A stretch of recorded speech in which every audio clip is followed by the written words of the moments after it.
प्रिय व्यूअर्स, ये Sanskriti IAS YouTube channel का PG think and solve program है। इस प्रोग्राम के अंतर्गत प्रत्येक दिन यूपीएससी और स्टेट पीसीएस से संबंधित 5 प्रश्न व्याख्या सहित उत्तर के साथ आपको दिए जाएंगे।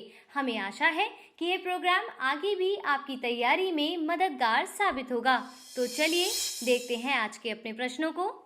देश में कोरोना के साथ साथ ब्लैक फंगस संक्रमण को भी देखा जा रहा है। इसके संदर्भ में निम्नलिखित कथनों पर विचार करें। यह एक दुर्लभ तथा गंभीर फंगस संक्रमण है। दूसरा, अन्य रोगों की अपेक्षा कोरोना संक्रमित रोगियों में इसके संक्रमण की संभाव्यता अधिक होती है। उपरोक्त में से कौन से कथन सही हैं? ए केवल 1, बी केवल 2, सी 1 और 2 दोनों, डी ना तो 1 ना ही 2।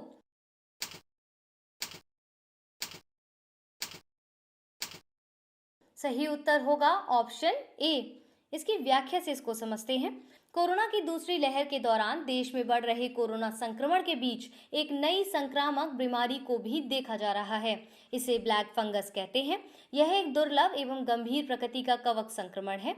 इसे म्यूकोरमैकोसिस के नाम से भी जाना जाता है, क्योंकि यह वातावरण में विद्यमान म्यूकोरमाइसेट्स नामक फंगस के कारण होता है।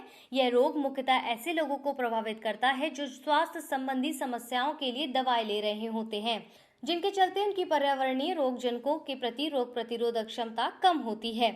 इस प्रकार कथन 1 सही है, जबकि कथन 2 सही नहीं है और इसीलिए विकल्प ए इसका सही उत्तर है। देखिए दूसरे प्रश्न को। हाल ही में रूपसी हवाई अड्डे में से विमान सेवा की पुनर्बहाली की गई है। यह कहाँ अवस्थित है? ए कर्नाटक, बी तमिलनाडु, सी असम, डी अरुणाचल प्रदेश।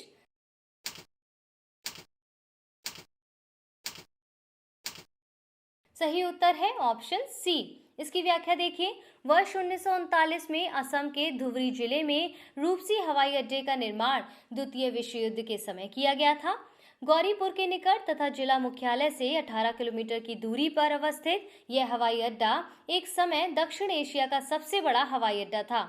इसका उपयोग द्वितीय विश्व युद्ध के दौरान वर्मा तथा चीन में हथियार, सैनिक और युद्ध सामग्री की आपूर्ति के लिए किया जाता था। बाद में यहां से वाणिज्यिक विमान सेवाएं भी शुरू की गई, किंतु भारत की आजादी के बाद वाणिज्यिक दृष्टि से इसका महत्व कम होता गया और वर्ष 1983 में इसे बंद कर दिया गया। इसीलिए विकल्प सी इसका सही उत्तर है। देखिए तीसरे प्रश्न को। पुलियार समुदाय के संदर्भ में निम्नलिखित कथनों पर विचार कीजिए।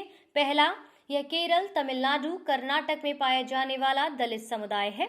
दूसरा, पुलियार जाति की महिलाएं अन्य जातियों की महिलाओं की तुलना में अधिक आत्मनिर्भर है।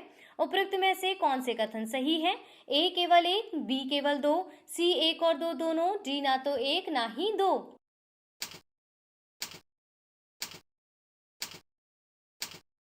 क्या होगा इसका सही उत्तर? Option C. व्याख्या देखते हैं। पुलियार दक्षिण भारत के केरल, कर्नाटक तथा तमिलनाडु में पाया जाने वाला सामाजिक समूह अथवा दलित समुदाय है। पुलियार लोगों को उनके संगीत, शिल्पकला तथा विशिष्ट नृत्यों के लिए जाना जाता है। पारंपरिक रूप से पुलियार जाति की महिलाएं अन्य जातियों की महिलाओं की तुलना में अधिक आत्मनिर्भर होती हैं। इस प्रकार कथन 1 और 2 दोनों सही है और इसीलिए इसका सही उत्तर होगा ऑप्शन सी। चौथे प्रश्न को देखिए। निम्नलिखित कथनों पर विचार कीजिए। पहला, प्रत्येक वर्ष 11 मई को राष्ट्रीय प्रौद्योगिकी दिवस मनाया जाता है। दूसरा, भारत ने 11 मई 1998 को ऑपरेशन शक्ति के तहत अपना दूसरा सफल परमाणु परीक्षण किया था। उपरोक्त में से कौन से कथन सही है? ए केवल 1, बी केवल 2, सी 1 और 2 दोनों, डी ना तो 1 ना ही 2।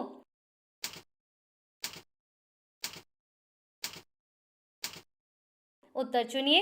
इसका सही उत्तर है ऑप्शन सी। इसकी व्याख्या देखते हैं। देश में प्रौद्योगिकी विकास व तकनीकी उत्कृष्टता की उपलब्धियों को दर्शाने के लिए प्रत्येक वर्ष 11 मई को विज्ञान एवं प्रौद्योगिकी मंत्रालय द्वारा राष्ट्रीय प्रौद्योगिकी दिवस मनाया जाता है। वर्ष 2021 के लिए राष्ट्रीय प्रौद्योगिकी दिवस का विषय है एक सतत भविष्य के लिए विज्ञान और प्रौद्योगिकी। यह दिवस नवाचारों, तकनीकी रचनात्मकता तथा विज्ञान उद्योग एकीकरण के प्रयासों का प्रतीक है। वस्तुतः यह दिवस हमारे दैनिक जीवन में विज्ञान एवं प्रौद्योगिकी के महत्व को रेखांकित करता है। ध्यातव्य है कि 11 मई 1998 को भारत ने ऑपरेशन शक्ति के तहत अपना दूसरा सफल परमाणु परीक्षण किया था, जिसके बाद भारत एक पूर्णकालिक नाभिकीय राष्ट्र बन गया था। इस प्रकार दोनों कथन सही है और इसीलिए इसका सही उत्तर होगा ऑप्शन सी। अंतिम प्रश्न को देखिए। हैप्पी हाइपोक्सिया के संदर्भ में निम्नलिखित कथनों पर विचार कीजिए। पहला, यह रोगी में निम्न ऑक्सीजन स्तर को दर्शाती है। दूसरा, हैप्पी हाइपोक्सिया की स्थिति मुख्यतः 60 वर्ष से अधिक उम्र के लोगों में देखी जाती है। उपरोक्त में से कौन से कथन सही नहीं है? ए केवल एक, बी केवल दो, सी एक और दो दोनों, डी ना तो एक ना ही दो।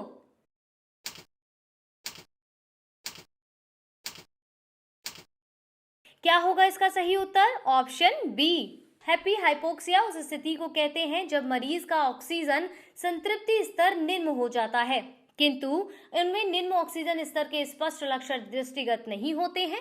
हैप्पी हाइपोक्सिया की स्थिति मुख्यतः युवाओं में देखी जाती है, क्योंकि उनकी रोग प्रतिरोधकता तुलनात्मक रूप से बेहतर होती है, अतः उनमें ऑक्सीजन संतृप्ति स्तर 81 से नीचे आने तक सांस लेने में दिक्कत तथा दूसरी लहर की समस्या नहीं होती है। युवाओं के विपरीत वृद्ध लोगों में ऑक्सीजन संतृप्ति स्तर 92 आने पर हाइपोक्सिया के लक्षण दिखने लगते हैं। इस प्रकार कथन 1 सही है, जबकि कथन 2 सही नहीं है और इसीलिए इसका सही उत्तर होगा ऑप्शन बी।